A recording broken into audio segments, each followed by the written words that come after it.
This is a KMOX severe weather alert. Important information will follow. Damaging tornado on the ground right now, just north of St. Anne. This stuff is really popping. Scanner traffic at Lambert Airport. It appears as if there has been a roof which has blown off of a building. There are lights that have fallen down, and they are calling in K9 units. And again, we're getting tornado sirens downtown. Yeah, those sirens are going off again. A tweet from the mayor's press secretary. She is shopping at the Galleria right now. She's saying that they're making everybody go downstairs. The billboard signs are completely gone.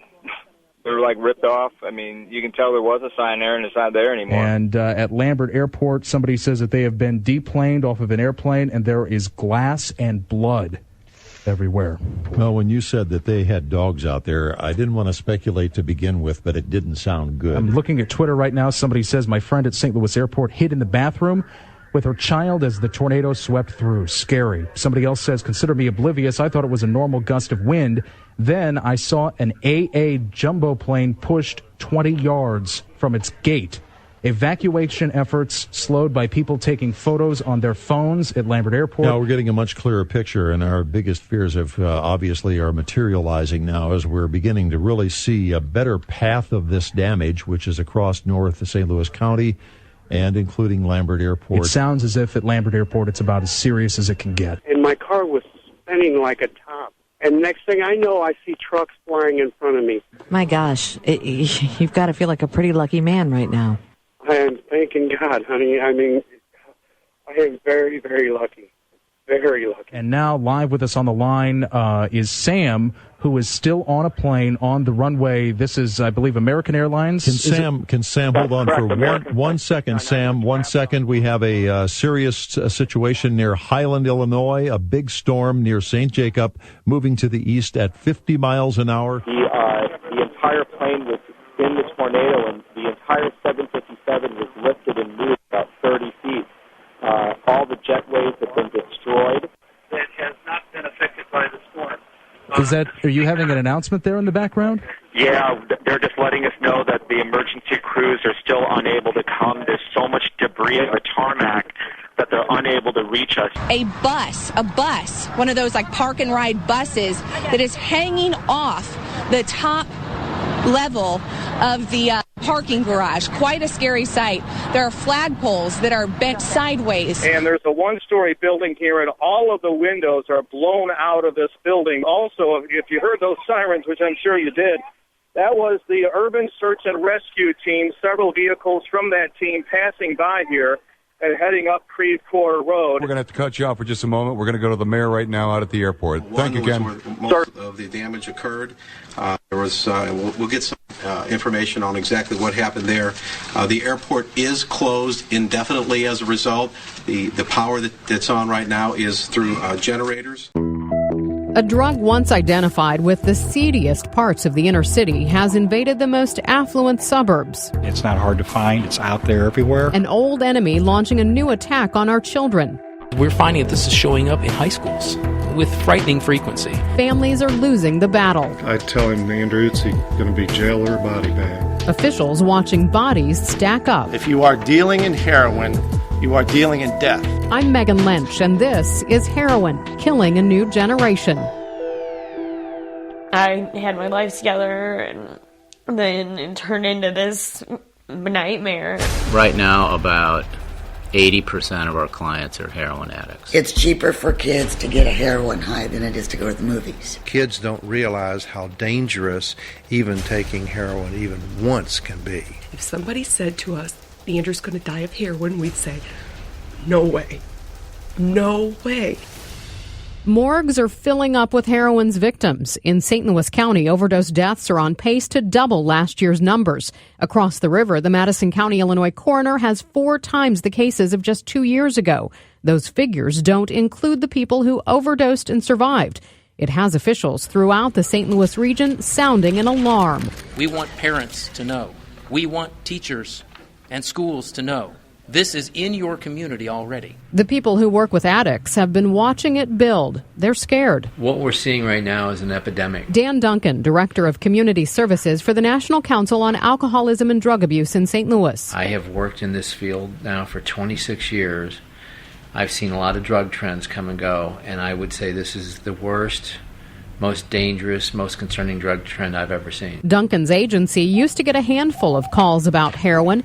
Good afternoon, National Council on Alcoholism and Drug Abuse. Now the phone is ringing off the hook. More than half the people on the other end trying to get out of heroin's grip. He tells KMOX he's terrified. You can look at all the different drugs that are out there that people might use to get high, and it's the drug by far, more than any other drug that I can think of, that will destroy lives and take lives. Forget the image of the strung-out, dirty junkie shooting up in an alley. Historically, that would have been the profile of your typical heroin user, a lower socioeconomic, urban individual, down and out, etc. Not anymore. That profile is changing. Today's heroin addicts are straight-A students, football players, cheerleaders, young professionals. Why are they getting hooked? Because they're already doped up on pain pills. Sergeant Karen Gordon oversees the Metropolitan Enforcement Group of Southwestern Illinois. A lot of the people that we've been arresting have said, yeah, we started out with pills and then we moved to heroin. It took the most sophisticated organizations in the world to cash in on the appetite for painkillers, Mexican drug cartels. They make marketing choices. That's right, drug cartels marketing to our youth. Harry Summers, Special Agent in Charge, DEA St. Louis. And they recognized that we had a rather large population in the United States that was using this drug. And they targeted that group in a way to expand their heroin market. The strategy's brilliant. First, the cartels gave heroin a boost. Summers says in the past, heroin wasn't very pure. And they really were putting in 1, 2, 3, maybe as much as 10% heroin into their veins. Now, heroin is incredibly potent. Even on very user-level street buys, we see 50%. And at a wholesale level, maybe 70% or so. What's that mean for the user? Sergeant Karen Gordon. They took the needle out of it. You could snort it, you can eat it, you can smoke it, and you wouldn't have to inject it. You can even put it under your skin. It's called a skin pop. Plus, the cartels put it in a form that looks just like other drugs kids are stealing from medicine cabinets. The gelatin capsules, those are called buttons. The final nail in the coffin, the drug lords made it cheap.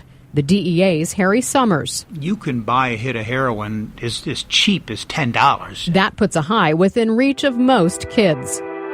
Now you know what's out there. If you think it's not in your neighborhood, think again. We don't have to single anyone out because it's everywhere. That's next time on Heroin Killing a New Generation. Megan Lynch, News Radio 1120 KMOX. KMOX News asked Kinder if his refund means that he's admitting he did something wrong. Absolutely not. I am going above and beyond what the law requires. The law requires that an event be essential to state business before taxpayers pay for a politician's travel tab. Were Kinder's hotel stays around Tea Party rallies essential? It is a nonpartisan event at which they have requested me. It is Democrats, Republicans, and Independents. You're Democrats in the Tea Party? Yes, there are. From now on, Kinder says he will sleep in a campaign-funded condo when he comes to St. Louis. Kevin Killeen, News Radio 1120 KMOX. The allegation is Republican Lieutenant Governor Kinder's travel expense audit wasn't tough enough because the state auditor, Republican Tom Schweik, received $200,000 in campaign contributions from Kinder. Schweik's deputy state auditor is Harry Otto. This audit was run by me as the deputy. Tom delegated that away. Now, are you a Republican? I am a Republican. Now, how do we know that you were tough? Well, I guess you'll have to take my word for it. I've been in the business of public accounting for over 35 years. Otto says the Kinder audit was handled by a team of 3 long-serving CPAs from the office whose party affiliation he says he doesn't know. Kevin Killeen, News Radio 1120 KMOX. Tammy Chapman tells KMOX that Peter Kinder became enamored with her when he was a state senator and she was working at the Diamond Cabaret in Sauget, Illinois in the 1990s. I met Peter 14 to 16 years ago, long time ago, in the early 90s at a club called the Diamond Cabaret. I was an entertainer. It's on the east side, and Peter would come in to see me often. He courted me each time he came in. Other than financially providing for me each time he came in, he would bring me cookies. He'd bring me brownies of his grandmother's recipe, he said. And he was nice for a while, just nice for a while. And as an entertainer, can you describe what what you would do? What was the rapport? He would be sitting on the floor, and what would you do? The very first time I met him, I was the meet and greet girl. So I stood up at the door, and I would greet them in as they came in. He came in, I shook his hand, gave him a hug, gave him a kiss on his cheek, introduced myself, and then walked him to a seat. And sat on his lap, and from that moment I went on stage, and he came up to my stage and watched me dance, tipped me very well, and then I took him over for a private dance. And from that private dance on, he liked me. And then you broke it off? Yes. Because? He became aggressive with me. How so? I would do private dances for him, and he would grab my shoulders and try to press me onto him very, very forcefully. And then I didn't see him again. I did not speak with him, not even at the NRA convention. I did not speak with him. I saw him at Verlin's, too, on Vandeventer, when I was working there, when the place first opened, and he walked in. And you were a bartender there? Yes. And what did he say to you at Verlin's? How did it go from there? Being professional, I walked down. I was pleasant to him. I said, "Hello, Peter. Do you remember who I am?" He said, "Yes, Tammy. I know who you are. How are you?" I said, "Fine." I got him a 7-Up and tonic and went back down to the other end to speak with my friends, to take care of them. Came back. I'm like, "So, Peter, how's it going? How's your life?" And he told me about his governancy, and he's been very, very busy, traveling a lot. He's lonely. He asked me what's going on in my life. I told him that I just started the job. I'm looking for an apartment in the area of the Tower Grove area. He said, "Well, I just got this new place in Brentwood." And he said, "It's a rather large place. It's very nice. Has a couple of bedrooms." He said, "You're welcome to come stay with me, or you're welcome to come stay there. I'm out of town a lot, but when I'm there, you can come snuggle with me." I said, "Thank you, but I don't think my girlfriend would appreciate that." And he was a bit taken back, I think. And then I said, "Plus, I no longer drive because I had a stroke." He said that he would provide a ride for me each day that I had to work. I said, "Thank you, but no thank you." And, it's that aspect of the story that gets all the political people's attention. I didn't know anything about he told me that it was his place. It wasn't until last Friday that I found out that his campaign people purchased that place. This statement says, quote, "Like most people, I am not proud of every place I have been, but this woman's bizarre story is not true." Unquote. Former Penthouse pet Tammy Chapman told the Riverfront Times and KMOX that Kinder was a nuisance customer at a Metro East strip club where she worked in the 1990s, and he had to be asked not to return when he allegedly got too aggressive. Chapman also claims that in recent months, Kinder ran into her at a bar and offered to let her stay at his condominium in Brentwood, which is campaign financed. Kinder's statement does not get into any of these specific allegations. Kevin Killeen, News Radio 1120, KMOX. It was a well-oiled ruse, with a Kinder handler telling reporters that Kinder would be coming in the front door of the Crown Plaza Hotel shortly. Well, that's when KMOX checked to see if he was really sneaking in the back service hallway, and there he was, surrounded by security. Lieutenant Governor, can you have a few words with KMOX before the event, just to amplify your explanation of this? No, I've said all I'm going to say. There's a lot of people that have questions still. Said all he's got to say. Not right now, sir. Sir, I need you. Afterwards, Kinder's black SUV with tinted windows backed up to the service entrance in the rear of the kitchen, and he got in quickly and left. Lieutenant Governor! KMOX wanted to ask him, did he really offer to let a former exotic dancer live in his campaign-financed Brentwood condominium, as she claims? Kevin Killeen, News Radio 1120, KMOX. UMSL political science professor Dave Robertson says this scandal will be hard for voters to forget. It's the kind of sort of salacious story that really gets attention from the average person. And Robertson says if Kinder stays in the race, other Republicans will be more tempted to take him on in the primary. Kevin Killeen, News Radio 1120, KMOX. Peter Kinder admitted going to a strip club on the east side and meeting dancer Tammy Chapman in the 1990s. I can't reconcile the behavior of my more youthful self 17 years ago with conservative values. And I have said that I'm not proud of it.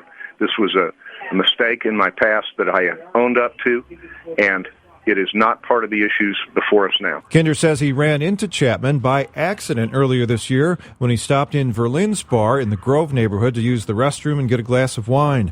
That's when he says she snapped a picture of him, and he believes Democratic operatives ginned up the story to hurt his chances of running for governor. Kevin Killeen, News Radio 1120, KMOX. Nixon Republican Kevin Elmer says Peter Kinder's behavior does not represent Republican values. Elmer is the second Republican from the Bible Belt area of southwest Missouri to abandon Kinder's campaign. But Elmer says it is not just a religious issue, that Kinder's actions show disrespect of women. I'd like to think that I respect and honor my wife, and if I'm out there objectifying women in a bad way, whether I'm married or not, that says something about who I am as a person and my willingness to demean women. Earlier, another southwest Missouri Republican was reported to have asked for his money back from Kinder's campaign. There was no immediate reaction from Kinder's office. From the state capitol, I'm Phil Brooks, News Radio 1120, KMOX. I'm not talking about politics today. Well, that's not why I came here. Are you running for governor? Hi, Ann. How are you? Good to see you. Good to see you. Nice to see you again. Really. Great Come on, welcome to be our with you. place. Thanks for hosting. Oh, we're pleased to have And you. I put out a statement over the weekend, Kevin, that I would be talking about my future next month. All right. And that's all I'm saying. You know what would be interesting to know, though, is you were traveling around the state to assess your options and the reaction people had after. And that is continuing. What's been the finding so far? What's the picture that's emerging? It's been very positive. And in different pockets of the state? Yes. Greene County is a real conservative Bible Belt area. Spent the weekend there, Thursday through yesterday. How is your support in the Springfield area? Very strong. So you still see yourself as a viable candidate for governor? A potential candidate for governor. Excuse me. I'll be talking next month about my future. How are we doing on getting your... But what about Lieutenant Governor? One more question, and I'll let you go. There was a today, and that's what we're talking about. Lieutenant Governor. There was one donor in Joplin, David Humphreys, who had asked for his money back. What's the status of that, Lieutenant Governor? The status of it is it's a personal matter between him and me, and I can't say anything more. The money has not been returned. Can you say why you don't want to return it? I'm not at liberty to say. Who's holding you back? I met with him. The money has not been returned. There's a disagreement. I'm not going to say. There's no disagreement. There is no disagreement. Doesn't he want his money back still? Well, let me ask you this. This is the last question. When will you make your announcement whether you're running or not? I said sometime in the month of November. I've already said that. What will trigger the decision? Is there anything you're still waiting to find out? Sir, we're done. You said one more question.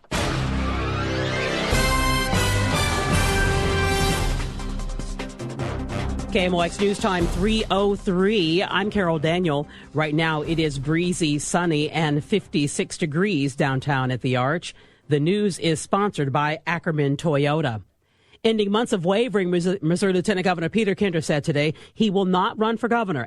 In a statement provided to the Associated Press, Kinder said he has decided to seek a third term as lieutenant governor instead of challenging Governor Nixon in the 2012 elections. In a statement released to KMOX, Kinder writes that after keeping his promise to Missourians to travel the state and discuss a possible run for governor, he has decided to seek re-election to lieutenant governor instead.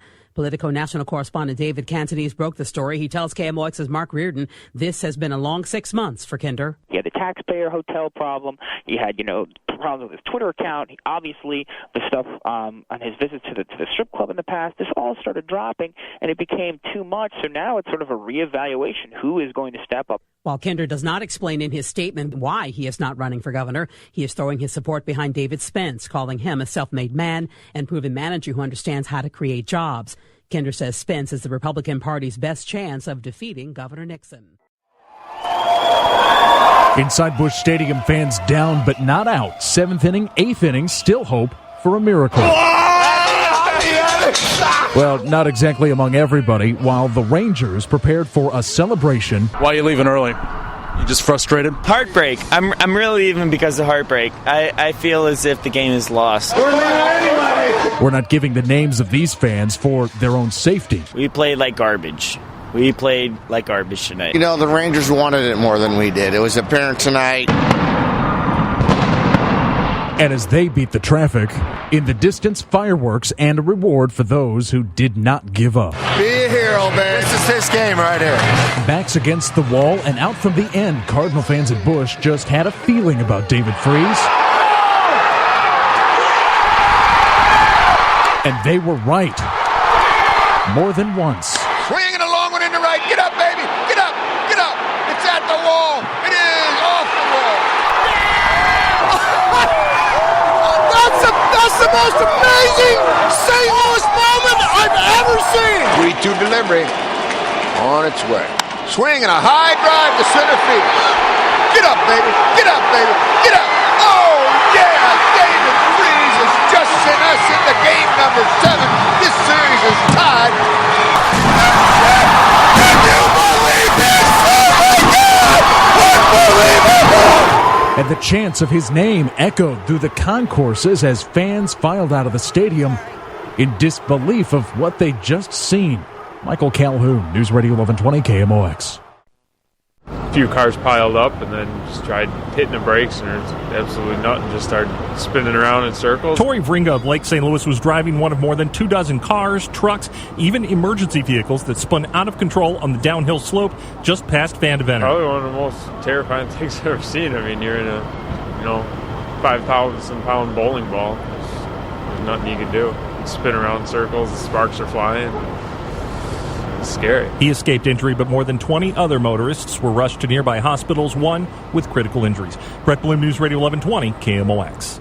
Usually it's the highways and the big streets like Grand, Hampton, and Kings Highway that get treatment for snow and ice, and smaller side streets are left to fend for themselves. But what snow we've had has melted and refrozen so many times that drivers are slipping and sliding away trying to get home. So the city is sending 50 trucks out to hit those roads with salt and sand. Now the salt won't work until the weekend because it's still just too cold out. In the meantime, that sand will help to improve traction. Streets Director Todd Walterman says it'll cost an extra $50,000, but he says, quote, the need is clear. In St. Louis, Michael Calhoun, News Radio 1120 KMOX. 6 to 12 inches or more. Some used a shovel. A few had a snowblower.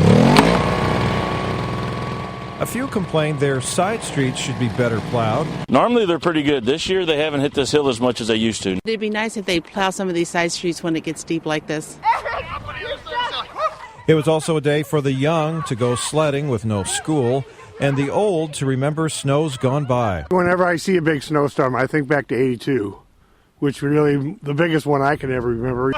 Kevin Killeen, News Radio 1120, KMOX. Days of legal wrangling, scientific study, and even soul-searching boiled down to one man making a decision. So because of the pressure that we have and also that the gauge is at 61, above 61 and continuing to rise, I've ordered the district commander to operate the project. By order of Corps of Engineers General Michael Walsh, the blast to blow Bird's Point levee was set off under the cover of darkness. And now the sun is out, allowing those who pulled the trigger to see just how much damage was done across Missouri's Boot Heel to prevent even greater devastation downstream. Our Michael Calhoun continues live coverage of this historic step by the U.S. Army Corps of Engineers. And, Doug, reflections of half-submerged cars, including a Mustang here, surrounded stores, ripples from the wind. That's what the Luckies look like this morning. I have seen boats for the Army Corps of Engineers and the Missouri State Highway Patrol headed to the high water to check out the scene now that we have daybreak. The explosion last night, dramatic. It almost looks celebratory with the streaks of orange stretching skyward. And now some of the most fertile farmland and 100 homes are submerged. More explosions are pending. And there are even some confused cows on the highest ground that they can find. Accused killer Todd Shepard wore a grin that broke into a full smile as he listened to letters he had written after his arrest for the Halloween night 2008 shooting death of University City Sergeant Michael King. In one line, Shepard quoted an abolitionist saying, quote, "A man has the same right to kill an oppressor as he does to take a drink of water." Prosecutor Bob McCullough expects the state to wrap up its case soon, and what everyone's wondering is how will Shepard's public defenders handle his defense? They gave no opening remarks. Will Shepard's revolutionary letters and his smiles help him or hurt him? Outside the courthouse, Kevin Killeen, News Radio 1120, KMOX. Sergeant King's relatives were sobbing in the courtroom as the victim's brother, Doug, broke down on the witness stand. He was talking about the night his doorbell rang with the news that his brother had been murdered. Earlier in the day, Shepard was on the witness stand, unremorseful, unapologetic. He startled the jury as he described shooting King and with a loud voice and looking right at them said boom, boom, boom 5 times. Shepard called prosecutor Bob McCullough, the man who wants him executed, quote, a cracker. And McCullough returned fire, saying Shepard fancies himself a revolutionary, but in McCullough's words is nothing but, quote, a low-life drug dealer. Kevin Killeen, News Radio 1120, KMOX. This was a strange development and a big surprise, even to his own family members who were seated behind me. They shouted out, Todd, don't do this. But Todd Shepard insisted, and he told the jury at first in a soft-spoken voice that he apologizes to the families for any pain his action caused. But then later, in a loud voice and a very adamant tone, Shepard said he has no regrets, none whatsoever, for killing University City Sergeant Michael King. I felt good, he said. Shepard's court-appointed lawyers seem deflated by all this. They've been trying to convince the jury to spare Shepard's life because he's psychotic, but the only thing Shepard gave them that they can work with is he rambled about how seeing the numbers 1019 on his cell phone just before the killing, the same numbers as his home address, somehow gave him the strength to turn around and carry out the murder. Reporting at the county courthouse, Kevin Killeen, News Radio 1120, KMOX. Waiting for Donahue to finish his speech outside the Met Square building, a couple of dozen protesters carrying signs that read, "Jobs now" and "Working people deserve a living wage." One of the demonstrators, Jonathan McFarland, accuses corporate America of stealing. The Bank of America CEO got paid $9 million as a bonus, and then you look at the rest of the economy, you're like, hold up. And then you've been foreclosing everybody home, but you got a $9 million bonus? Now, to me, that looks fishy. Now, people should be mad at that. At the Met Square building, Brian Kelly, News Radio 1120, KMOX. Stray cats run across your path as you enter the homeless encampment where about 50 or more live.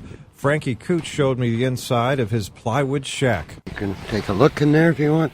Yeah, you've got beds and a carpeted floor. Yep. And I got the heater there. What type of heater do you have? It's a propane heater.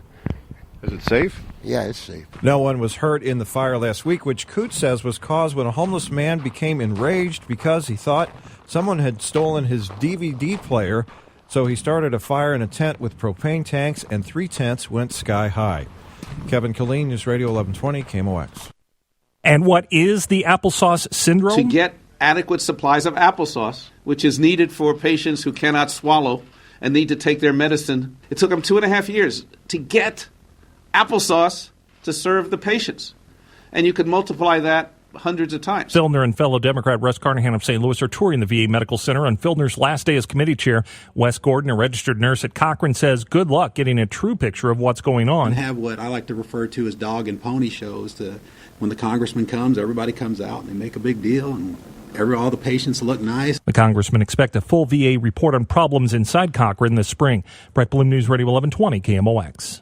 I'm Bill Reeker. The facility has canceled all surgeries after finding water stains on one surgical instrument and spots on a surgical instrument tray. In a written statement, Medical Center Director Rima Ann Nelson said, quote, concerns were caught before any patients were operated on. She went on to say this serves as an example that the medical center's heightened patient precaution systems are at work. Not good enough, says Congressman Russ Carnahan, a member of the House Veterans Affairs Committee. He's calling for a full-scale investigation. This just, again, really brings home what looks like a systemic issue, and I believe it's high time we have a top-to-bottom independent review of Cochrane from the top management all the way down. It was just last year that 1,800 veterans were told they may have been exposed to hepatitis or HIV because of unsterilized dental equipment. In a written statement, Carnahan asked, quote, how many times does something have to happen before they fix this facility, end quote. Michael Calhoun, News Radio 1120 KMOX. It was the second major battle of the war, and what we see are two opposing forces who are trying to gain control of Missouri. Missouri History Museum curator Jeff Meyer. As both sides gathered in cornfields in forested hills near Springfield, Missouri, the Union Army was outnumbered. The Confederate forces poorly trained. Union lines attacked at dawn. They split their men to try and surround the Southerners, but faltered. Before noon, Union soldiers were on the run. Yet Meyer says the Confederates failed to capitalize. When the Union forces retreated, they didn't pursue them, and they weren't able to secure the state for the Confederacy. And so the Union kept a tenuous hold on Missouri. Guerrilla fighting pervaded Missouri, and it was a struggle to control it for the duration of the war.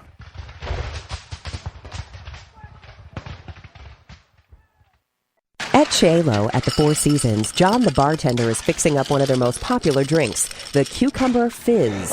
Pearl cucumber vodka, fresh mint, fresh cucumber diced, along with simple syrup. Pearl cucumber vodka. In a vodka market that's exploded in the last few years, the Pearl label is one of the fastest growing and best reviewed, and it's made in South St. Louis. So this is our main facility. This used to be our corporate offices as well. Don Lux, chairman and CEO of LuxCo, takes me on a tour of their plant just off Kings Highway in Arsenal. This is our main manufacturing, so bottling, warehousing, logistics planning. Pearl is actually a Canadian vodka made with wheat for a sweeter, smoother taste, but flavored, bottled, and distributed by St. Louis-based LuxCo. And vodka isn't all they do. LuxCo's award-winning brands include Admiral Nelson's Premium Spiced Rum, Rebel Yell Kentucky Straight Bourbon Whiskey, and 3 kinds of tequila. One, the high-end 100% agave El Mayor, is made in Mexico. Tequila was our first major brand, and what happened is my father found tequila on his honeymoon in Acapulco in 1955. We actually are one of the biggest producers of this great Mexican spirit in the nation. We make a lot of the tequilas that's put in the margaritas for Chili, Chevy's.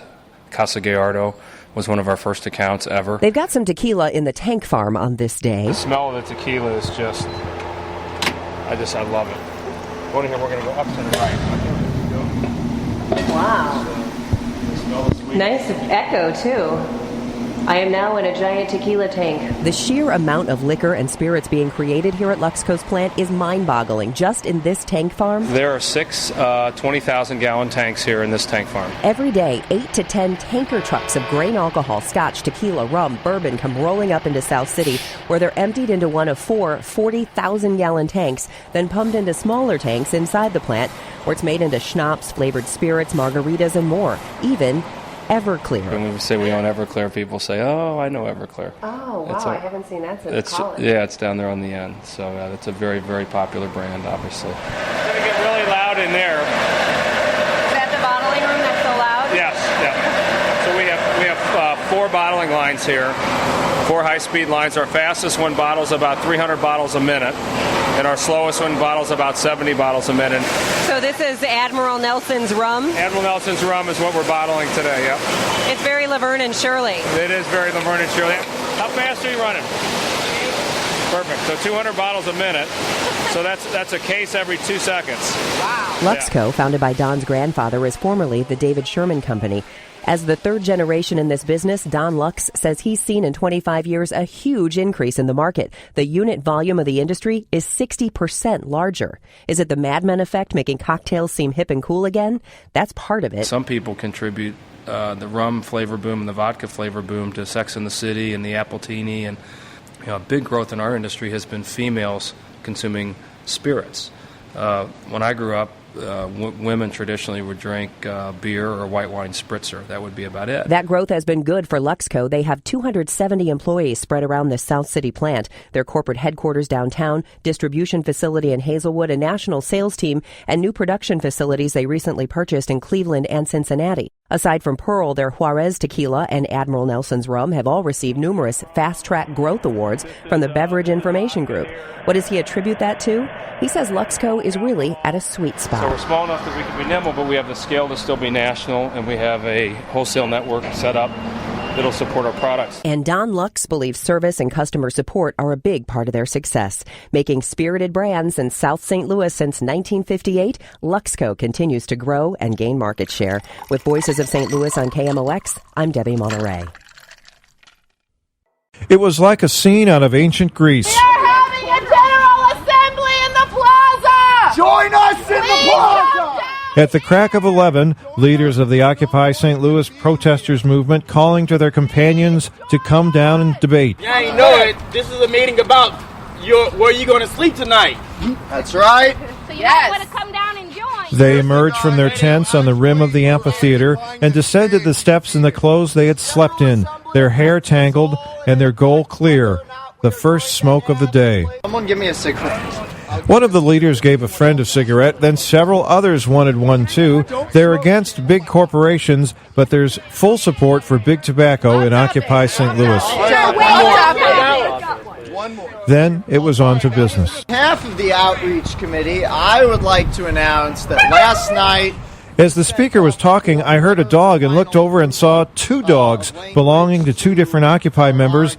They were in the assembly too, yiping at each other. If they like it, then we're going to send a request... The General Assembly turned to the big debate whether to attend a meeting with Mayor Slay's office scheduled for later that day. Some were against it. So I think that going to the mayor is just giving them power. I think we don't want to...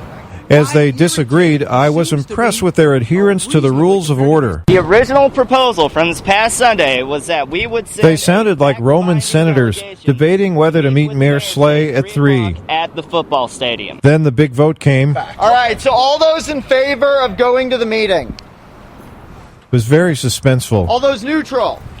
The motion failed. And then they took a second vote. Okay, all four. All four, raise your hands. And it failed again. Don't even raise your hands. So then they decided to send out a press release about their accomplishments for the day. I make a proposal that we send out a press release to all the media people saying that... After the meeting, they had some more smokes and then wandered over to the food tent to see if there was any more coffee or anything good to eat. With a whole nother story, I'm Kevin Killeen. Supportive of him coming down. Mid-America's trusted voice for news. News Radio 1120 KMOX. KMOX HD, St. Louis.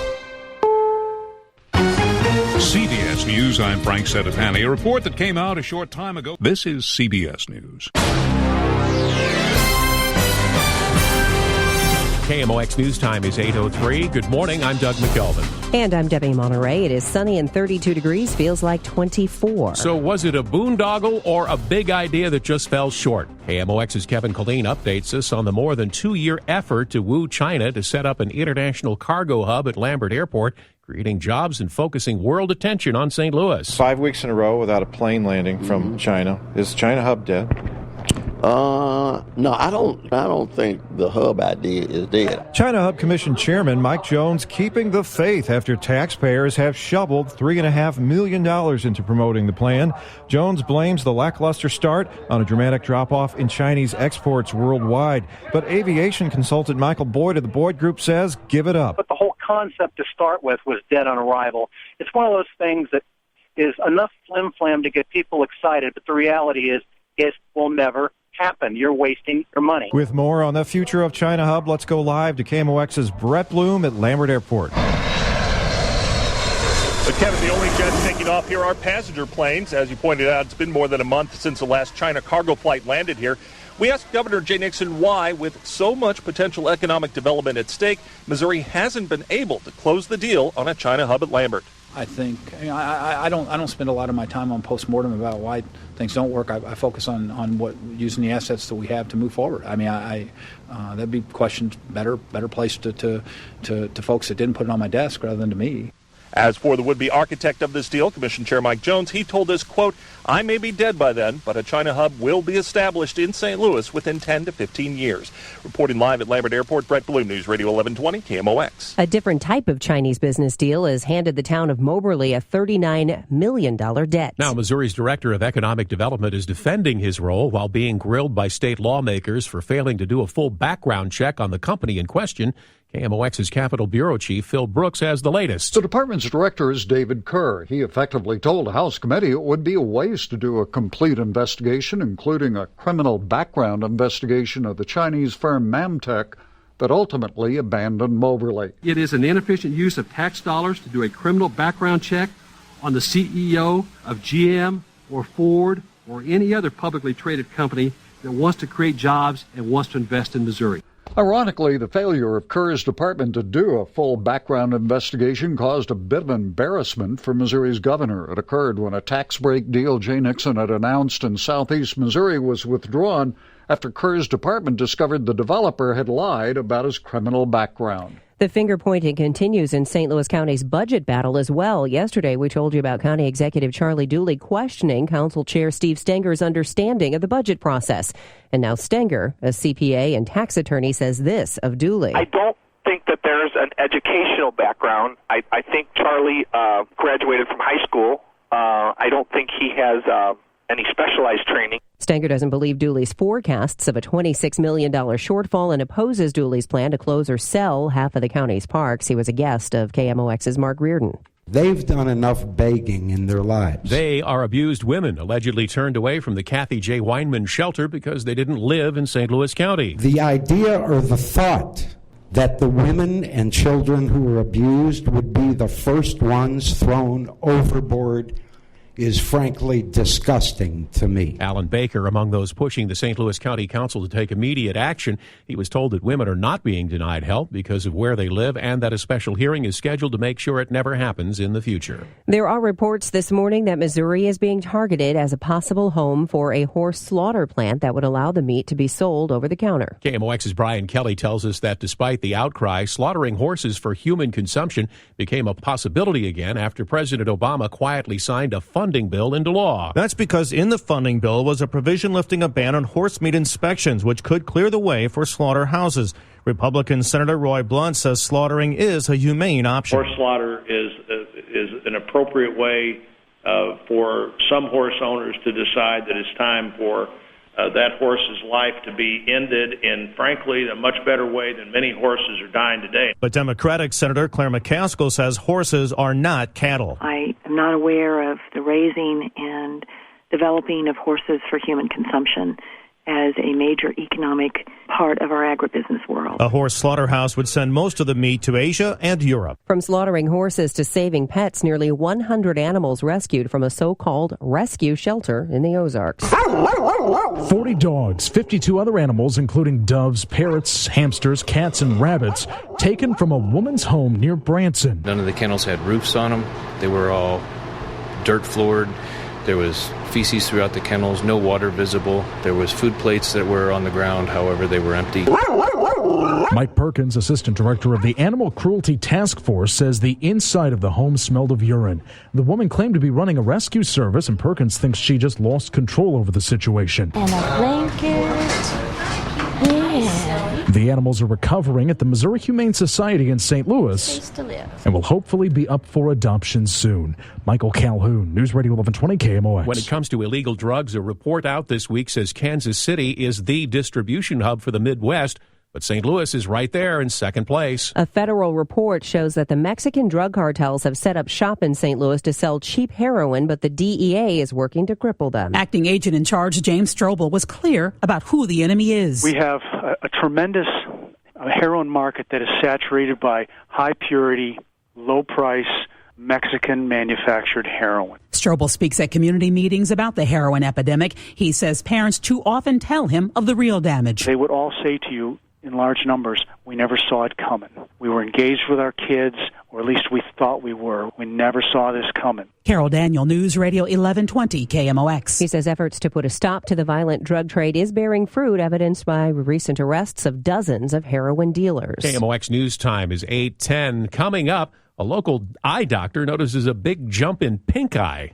Let's get you updated on the ride in. Captain Rajan Braden joins us from the Dobbs Tire and Autos Airborne 1. Well, the good news is, Debbie, like I said, at the top of the hour, the accident's been cleared on westbound in the area there as well. What else do we need to know about, Scott? Well, in South County, they're still dealing with that crash blocking the two right lanes of westbound 255 and to 270. I'm Scott Percato in the KMOX Dobbs Tire and Auto Airborne 2. And let's get an update on that first day of December forecast from Weather Channel meteorologist Jeff Marr. Well, dry weather as we start off the month. Some sunshine this afternoon with a high right now 32 both at Lambert and downtown at the Arch. I'm Jeff Marr from the Weather Channel on your official weather station, News Radio 1120 KMOX. KMOX News Time is 8:12. Attention parents, a local eye clinic is reporting the St. Louis region experiencing what they're calling an alarming increase in cases of pink eye. Where normally we'd see about one a week, we're seeing anywhere between 10 to 20 cases a week of pink eye. This is John Butler in the newsroom. Dr. Ranjan Malhotra of Ophthalmology Associates says many of the patients are adults, not just children, and it is contagious. This type of virus could live on inanimate objects. So it could live on like on a telephone, like if someone uses a phone who has had pink eye. Malhotra says this strain is viral, so it can't be treated with antibiotics. It takes about 2 to 3 weeks to run its course. From the KMOX Buick GMC business desk, Illinois' Shad Khan, after failing to buy the Rams, is now buying the Jacksonville Jaguars. And that's got sports analysts wondering if the Rams move to L.A. and Khan brings home the St. Louis Stallions. KMOX's Chris Kerber notes that both teams are currently playing in older facilities. Teams, kind of holding cities hostage, whether it be for arena deals as they used to do, whatever it may happen. It's almost at the time in this game of poker where it's time, I think, for cities to start calling some bluffs. The main way for the Jaguars to break their lease is if they lose money for 3 years. The team is having attendance problems. Now is the time to nominate your favorite female volunteer for the Women of Achievement Award. Nomination forms are available at WOASTL.org, or you can always go to KMOX.com/events. Give you an update on Blues hockey and more with sports director Tom Ackerman in 2 minutes. KMOX News Time is 8:13. Support the Toys for Tots campaign with KMOX, the Marines, and locally owned UGAS Convenience.